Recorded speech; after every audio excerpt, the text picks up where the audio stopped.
Bueno, muchas gracias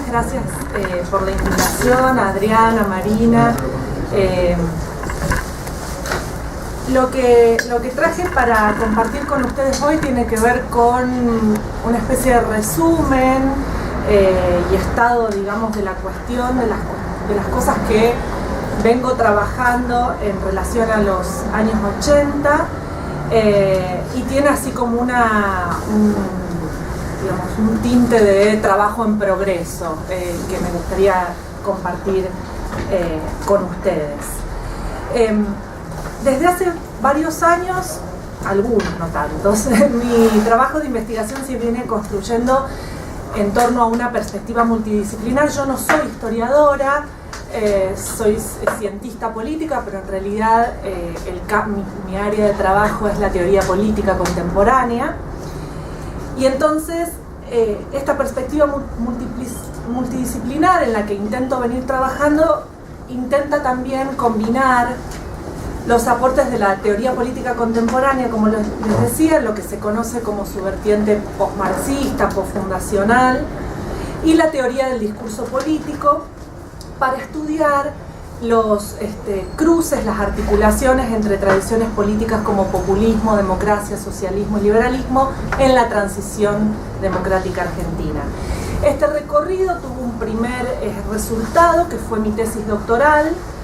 titulada Los lenguajes políticos de la democracia, legados de los años 80, Alfonsín, controversia, Unidos y la ciudad futura, que fue defendida en 2011. Esta tesis tenía como objeto fundamental analizar los debates político-intelectuales sobre la democracia en Argentina entre 1979 y 1990, y la democracia en ese estudio fue abordada en términos de lo que se conoce como un significante político, es decir, como un concepto polémico. Y el objetivo de investigación tenía que ver con mostrar en qué medida el significante democracia en esos debates no había surgido como con un significado unívoco y transparente, sino que había sido producto de la disputa de una multiplicidad de lenguajes políticos. En aquel estudio entendimos que dicha disputa se había expresado en el binomio conceptual democracia formal, democracia sustantiva, y los diversos intentos por pensar las articulaciones entre ambos. Nos propusimos mostrar qué presupuestos implícitos tenía esa dicotomía e indagar cómo ella era utilizada en las intervenciones discursivas bajo lo que en la tesis yo denominé distintas iteraciones conceptuales en términos de democracia política, democracia social, democracia representativa, democracia participativa, democracia procedimental, democracia real, entre otros. El corpus de análisis que utilicé en aquel momento estaba compuesto por los discursos presidenciales de Alfonsín y los debates que dentro del campo intelectual y político circularon en las publicaciones de las revistas Controversia, Unidos y La Ciudad Futura. Por otra parte, y desde hace un par de años ya, junto a una colega que trabaja en la Universidad Nacional de Quilmes, Martina Garay, estamos trabajando la construcción de una perspectiva de análisis teórica que, a lo que yo ya había venido trabajando en mi tesis de doctoral, se incorporan los aportes de lo que se ha dado en llamar la nueva historia intelectual y conceptual, nuevamente en un intento de articulación con los aportes de la teoría política postfundacional, sobre todo para pensar las relaciones entre lenguaje y política y entre conceptos e historia política. De ahí que una de las categorías más productivas que encontramos y sobre la que venimos trabajando, y esto es lo que está en proceso en este momento, es la propia categoría de lenguaje político, vía la recuperación que hace Elías Palti de la categoría de John Pocock del lenguaje político, y también la noción de crisis de los conceptos, que nos han servido de alguna manera para acercarnos a algunos debates que constituyeron a la transición democrática como clima de ideas. Por eso, y a diferencia de lo que suelen postular los análisis politológicos clásicos inspirados en ese texto tan fundacional que fue nombrado en la mesa de esta mañana, el trabajo, me refiero, de O'Donnell y Schmitter sobre transiciones desde un gobierno autoritario. La transición democrática en nuestra investigación intenta ser pensada como un proceso mucho más amplio de discusión de ideas, que obviamente comienza antes de lo que se conoce como la institucionalización formal de la democracia, en el caso de Argentina en el 83, y que la especificidad de este proceso es que forma parte y a la vez constituye un debate de ideas que se dio durante el exilio de intelectuales y militantes políticos, ligados sobre todo, aunque no exclusivamente, a la izquierda peronista y socialista, y que es un debate que se continuó posteriormente en el retorno a sus países de origen. Considerada entonces de este modo, la transición democrática se convierte en el estudio que queremos desarrollar en un contexto intelectual. Un contexto intelectual de debates y de lecturas, de lecturas y de debates con esas lecturas en el sentido skinneriano del contexto intelectual. Decía, de ideas que surgen y se revisan para repensar el pasado, pero también el futuro político. Por eso, la apuesta es pensar la transición como una experiencia de revisión de ideas y de conceptos, más que como un periodo delimitado y claramente fechable en nuestra historia reciente. Y algunas de las preguntas que vienen guiando nuestros trabajos podrían ser resumidas en las siguientes. ¿Existe un lenguaje político de la transición democrática?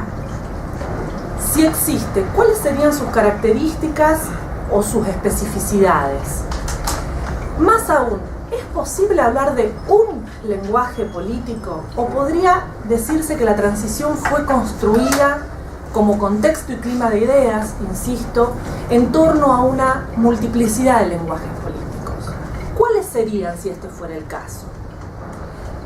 ¿Cuál sería la relación entre lenguajes políticos y tradiciones políticas? ¿Qué conceptos fundamentales o significantes articulan dichos lenguajes? ¿Dónde radica la politicidad? De ahí volver a recuperar la noción de lo polémico que yo había trabajado en mi tesis doctoral de esos lenguajes. ¿Y en qué sentido el debate político-intelectual podría ayudarnos a pensar la transición como clima de ideas? Y ya para, digamos, una pregunta que acompaña a estas, que son de índole quizás más teórico-metodológicas,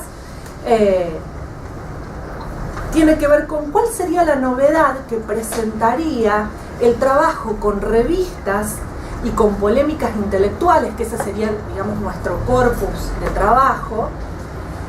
para la construcción entonces, o en la construcción de este o estos lenguajes políticos de la transición. Como yo decía hace un momento, la noción de lenguaje político surge como categoría superadora de la noción de idea o de concepto propia de lo que se conoce como la vieja o la historia tradicional de las ideas. Y su foco en realidad está puesto en el modo en que ese lenguaje se construye, ¿no? Por eso, como dice Palti, digamos, para reconstruir el lenguaje político de un periodo, de una época, no basta con analizar cómo los conceptos o las ideas van cambiando, o el sentido de esos conceptos, de esas ideas van cambiando con el tiempo, o el cambio de sentido que sufren distintas categorías, sino que se vuelve necesario penetrar en la lógica de las articulaciones y de las articulaciones de sentido me refiero, y cómo se recompone el sistema de relaciones recíprocas entre ellos. Por eso los lenguajes políticos son entendidos en nuestro trabajo como formaciones conceptuales plenamente históricas, absolutamente contingentes y singulares, y de ahí que se vuelve necesario para nuestro trabajo reconstruir los usos conceptuales en contexto, superando de alguna manera algo de lo que también ya hablamos esta mañana, que es las tendencias normativistas o normativas que llevarían a preguntarnos por la validez universal de los conceptos o de las ideas, y en realidad es una perspectiva que propone más bien enfocarse en las condiciones de producción, de articulación y también de desarticulación de los discursos.